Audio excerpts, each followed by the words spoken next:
ko sa iyo yung organic na pandilig ko sa mga orchids para mamulaklak. Ito, mga balat na saging. Kababad yan, 24 hours.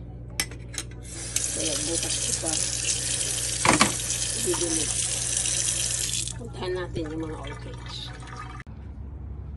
Mamulaklak na sila. Ang daming nagsumibol na bulaklak.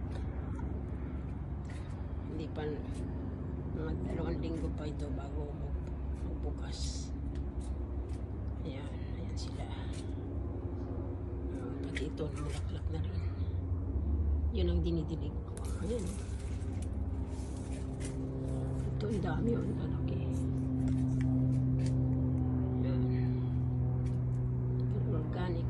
Dinidilig. Itong isa nang bukas na. Nauna yan. This is now the orchids that I'm watering with the organic water. See, they are all blooming. So not yet. Here. This one is beautiful. The yellow one. And that's pink. It's not good.